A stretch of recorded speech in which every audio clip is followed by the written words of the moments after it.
Welcome to business मॉकर। मेरा नाम अभिषेक है और आज की बिजनेस न्यूज में हम अडानी पावर, फ्लिपकार्ट और इलॉन मस्क ने 500 एम्प्लॉइज को एक साथ क्यों निकाल दिया और आईएमडी की भी बात करेंगे। लेकिन सबसे पहली बिजनेस न्यूज है फ्लिपकार्ट की, और फ्लिपकार्ट ने तो FY25 में बिल्कुल धमाका कर दिया है। और मैं ऐसा इसलिए कह रहा हूं क्योंकि अगर आप रेवेन्यू पे नजर डालो तो फ्लिपकार्ट का रेवेन्यू 20,493 करोड़ रुपीज तक चला गया और ये 14% का जंप है। और अगर हम लॉसेस देखें तो लॉसेस को भी घटाया है फ्लिपकार्ट ने और काफी अच्छा परफॉर्म किया, क्योंकि अगर आप ध्यान से देखो तो ये जो लॉसेस है वो 37% से घटा करके 1,494 करोड़ रुपीस पर लेकर के आ गए। वहीं पे अगर हम मार्केट प्लेस और एड्स की बात करें तो उन्होंने भी रिकॉर्ड तोड़ दिया, क्योंकि जो फ्लिपकार्ट का एड बिजनेस है उसमें 27% की ग्रोथ देखने को मिली और नंबर्स बढ़ करके 6,317 करोड़ रुपीस आ गए। और अगर मार्केट प्लेस की बात करें तो मार्केट प्लेस फीस डबल हो करके 7,751 करोड़ रुपीस हो गई। हाँ, हालांकि जो लॉजिस्टिक था वो थोड़ा सा गिरा और गिरकर 4,224 करोड़ रुपीस तक आ गया। और अगर हम एक्सपेंसेस की बात करें तो वो 8% ऊपर है। और फ्लिपकार्ट अपने आईपीओ की तैयारी कर रहा है, इसलिए ये नंबर्स काफी अच्छे आपको नजर आ रहे हैं। और अगर हम मार्केटिंग की बात करें तो कंपनी ने वहां भी बहुत जोर लगाया है, क्योंकि इस बार जो मार्केटिंग में पैसा खर्च किया है वो है 4,100 करोड़ रुपीस, यानी कि ये पिछले साल का जो स्पेंड है मार्केटिंग के ऊपर उससे 37% ज्यादा है। और ये जो आईपीओ है वो $36 बिलियन की वैल्यूएशन के साथ आपको देखने के लिए मिल सकता है। और फ्लिपकार्ट वॉलमार्ट बैग्ड कंपनी है, क्योंकि वॉलमार्ट ने उसको परचेज कर लिया था। अब कमेंट सेक्शन में आप मुझे बताओ फ्लिपकार्ट को कब और कितने में वॉलमार्ट ने परचेज किया था। अगली बिजनेस न्यूज है इलॉन मस्क की कंपनी XAI की, और इसने तो पूरे मार्केट को शॉक में डाल दिया है और बहुत सारे लोग परेशान भी हैं। किया इसने ऐसा कुछ कि 500 एम्प्लॉइज को एक साथ ले ऑफ दे दिया इलॉन मस्क ने। अब ये जो ले ऑफ है वो ज्यादा बड़ी बात नहीं है कि 500 लोगों को एक साथ निकाल दिया। बड़ी बात ये है कि ये जो ले ऑफ हुए हैं वो मोस्टली डेटा एनोटेशन टीम से हुए हैं। अब डेटा एनोटेशन टीम बहुत ही इंपॉर्टेंट हिस्सा होता है एआई ट्रेनिंग के लिए, और अगर इस टीम में ही कोई कमी है, इसका मतलब कि कोई जो अपर क्लास का, मतलब upper class in the sense की जो बड़े लेवल पे एग्जीक्यूटिव्स हैं, उनमें कोई बहुत बड़ी प्रॉब्लम है। और इसीलिए अब जो इलॉन मस्क है वो उनके ऊपर भी नजर बनाए हैं और शायद टॉप की लीडरशिप में भी चेंजेस हमें देखने को मिल सकते हैं। अब मैं समझाता हूं डेटा एनोटेशन टीम होती क्या है और काम क्या करती है, ताकि आपको इसकी अहमियत समझ में आए और आपको समझ में आए कि आखिर इतना बज क्यों हो रहा है मार्केट में कि डेटा एनोटेशन टीम को फायर कर दिया। देखिए, जो डेटा एनोटेशन टीम होती है उसका काम ये होता है कि वो एआई मॉडल्स को ट्रेन करने के लिए डेटा को लेबल करे, या फिर आप कह लो टैग करे, या फिर ऑर्गेनाइज करे। अब अगर मैं इसको और आसान भाषा में बताऊं तो लेट सपोज अगर एक एआई है और उसको आपने तस्वीरें दी, तो उस तस्वीर में डॉग कौन है और कैट कौन है ये पहचाने, और उसके लिए मैनुअली जो टीम होती है वो टैग करती है कि ये डॉग है और ये कैट है। अगर मैं दूसरे भाषा में समझाऊं या फिर दूसरे एग्जाम्पल की तरफ अगर हम देखें तो मान लो कोई एआई है और उसको किसी टेक्स्ट को या फिर स्पीच को समझना है कि वो सेंटेंस किस तरीके का है, तो फिर वहां पर जाकर के ये टीम बताती है कि ये पॉजिटिव सेंटेंस है, नेगेटिव सेंटीमेंट दिखा रहा है, या कोई स्पैम है या नॉन स्पैम है, ये कोई क्वेश्चन पूछ रहा है,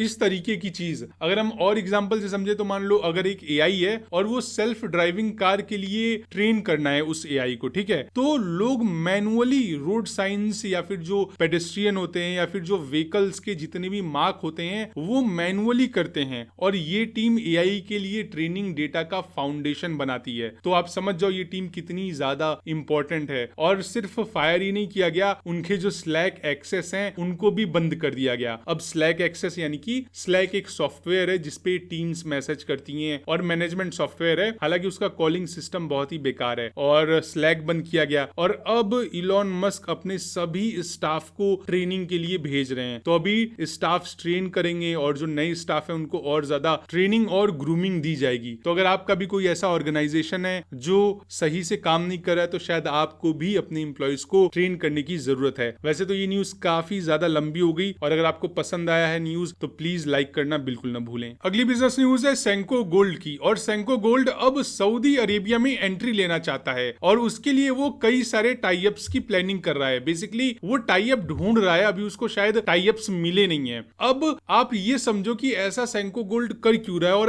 अभी क्यों कर रहा है, ये चीज आप समझोगे तो आपको मजा आ जाएगा। पहली चीज तो ये कि सऊदी अरेबिया का जो ज्वेलरी मार्केट है वो 8.3 बिलियन डॉलर का है, और दूसरी चीज ये कि इंडिया और सऊदी फ्री ट्रेड डील हुई थी, तो उसकी वजह से क्रॉस बॉर्डर सेल्स और ज्यादा तेज हो सकती है, और इन दो चीज का फायदा उठाना चाहता है सेंको गोल्ड। और सेंको गोल्ड का जो फोकस है वो बहुत ज्यादा क्लियर है, उसका फोकस है यंग बायर्स पर जिनको मॉडर्न लाइट वेट ज्वेलरी पसंद है। अब एक चीज और ये है कि सेंको गोल्ड ट्राई करेगा डायमंड ज्वेलरी की तरफ जाने की, क्योंकि गोल्ड के प्राइसेस बहुत ज्यादा बढ़ रहे हैं, तो इसलिए डायमंड की तरफ थोड़ा झुकाव रहेगा। झुकाव इन द सेंस की सेल्स या फिर ग्रोथ लेने की कोशिश शायद सेंको गोल्ड कर सकता है। हालांकि सेंको का एम ये है कि 16 से 18 नए स्टोर्स खोले इस साल, ताकि वो 20% का ग्रोथ अचीव कर सके। और हाँ, मैं आपको याद दिला दूं कि आपने हमें अभी तक लाइक नहीं किया, मैंने पहले ही रिक्वेस्ट की थी। लेकिन एक और इम्पोर्टेंट चीज ये है कि मैं इस चैनल पे बहुत ही कॉम्प्लिकेटेड बिजनेस न्यूज को भी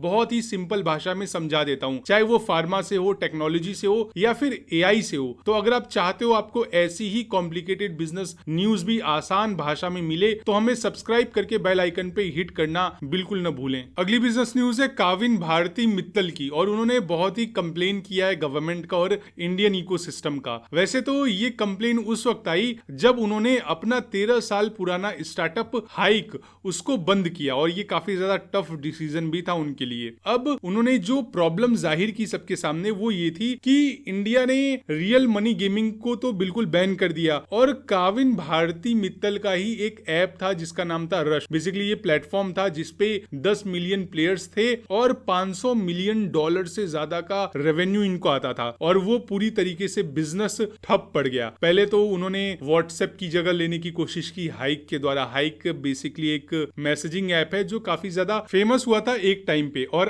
अब काविन भारती ये कहते हैं कि रियल मनी गेमिंग एक टेस्टिंग ग्राउंड था, पर रेगुलेटरी ने कभी क्लैरिटी दी ही नहीं। जैसे आप समझ लो, अगर मैं एग्जांपल दूं अपना, क्योंकि ये वर्ड्स काविन भारती के नहीं है जो मैं बोलने जा रहा हूं। जैसे आप क्रिप्टो को देख लो, क्रिप्टो पे अभी भी कोई बहुत ज्यादा क्लैरिटी गवर्नमेंट ने नहीं दी है। हाँ, अगर आप पैसे कमा रहे हो तो आपको उस पर टैक्स देना होगा, लेकिन क्रिप्टो लीगल हुई है या फिर लीगल नहीं हुई है, इसका कोई भी क्लैरिटी गवर्नमेंट के पास है ही नहीं। और ठीक वैसा ही कहना है काविन भारती का भी कि रियल मनी गेमिंग पे कोई भी रेगुलेटरी क्लैरिटी मिली ही नहीं। बाकी आपका क्या ख्याल है इस पे, ये जो रेगुलेटरी क्लैरिटी की बात हो रही है वो जरूर बताएं कमेंट सेक्शन में। अगली बिजनेस न्यूज है ईवी सेक्टर से रिलेटेड, और इंडिया का जो ईवी सेक्टर है वो बहुत ज्यादा बूम कर रहा था, लेकिन अब एक सवाल उठ के सबके सामने आ रहा है, और वो सवाल ये है कि जो बैटरी वेस्टेज है उसका क्या होगा। तो उस पे अभी बातचीत चल रही है। देखा जाए तो कई सारे लोग ये भी कह रहे हैं कि ये जो क्राइसिस है वो एक गोल्ड माइन बन सकता है, मतलब कि सोने की खदान। क्योंकि अगर आप ध्यान से समझो तो इंडिया का ये जो बैटरी रिसाइकलिंग का मार्केट है वो 2030 तक $3.5 बिलियन का बन सकता है, और उससे 41,000 जॉब और जो ह्यूज कार्बन कट्स हैं वो भी हो सकता है। हालांकि गवर्नमेंट ने बैटरी वेस्ट रूल्स लागू किए हैं, ईपीआर सिस्टम्स भी है, काफी चीजें हैं, बट इन सब के बावजूद कुछ ऐसी कंपनीज हैं जिन पे हर इन्वेस्टर की नजर है, जैसे ग्रेविटा, PUCL, NILE, एक्साइड, अमराजा और टाटा केमिकल्स। हालांकि ये जो कंपनीज हैं इनके वैल्यूएशन काफी ज्यादा हाई हैं, बट शायद लॉन्ग टर्म में इन्वेस्टर को ये प्रॉमिसिंग लग रही हैं। बाकी देखते हैं, क्योंकि लिथियम आयन का रिसाइकलिंग का जो स्कोप है वो काफी बड़ा है, और फ्यूचर में 2 व्हीलर, 4 व्हीलर, इवन की एरोप्लेन्स, हेलीकॉप्टर्स, ये सारे ईवी से ही रन हो सकते हैं। क्योंकि अभी अभी कुछ टाइम पहले मैंने न्यूज कवर किया था, शायद 6 महीने पहले, कि उसमें ड्रोन हेलीकॉप्टर जिसमें बेसिकली 2 लोग बैठ सकते हैं वो ईवी द्वारा बना ली गई, और उसको बहुत दूर तक चलाया भी गया। तो ईवी का जो फ्यूचर है वो बहुत ही नजदीक आ गया है। अगली बिजनेस न्यूज है अडानी पावर की। अडानी पावर बिहार के भागलपुर में 2400 मेगावाट का पावर प्लांट बनाएगा, और इसके लिए कंपनी $3 बिलियन इन्वेस्ट करेगी। अगर मैं रुपीज में बताऊं तो लगभग 26,000 करोड़ से ज्यादा अडानी पावर इन्वेस्ट करेगी बिहार के अंदर, और बिहार सरकार के साथ 25 साल का कॉन्ट्रैक्ट भी साइन हो चुका है, जिसमें जो इलेक्ट्रिसिटी का रेट है वो 6.075 रुपीज पर यूनिट का रेट है। और ये जो प्रोजेक्ट है वो 5 साल में रेडी हो जाएगा, और कंस्ट्रक्शन के टाइम 10 से 12 हजार लोगों को काम भी मिलेगा, और जब ये प्लांट रेडी रेडी हो जाएगा पूरी तरीके से तो लगभग 3000 जॉब्स बनेगी बिहार के अंदर। और सच बताऊं तो बिहार के अंदर इन्वेस्टमेंट की बहुत ज्यादा जरूरत भी थी और वहां के लोगों को जॉब की भी जरूरत है। अगली बिजनेस न्यूज है आईएमडी की। आईएमडी और अशोका इंस्टीट्यूट ने एक एमओयू साइन किया है और इस पार्टनरशिप के थ्रू ये दोनों मिल करके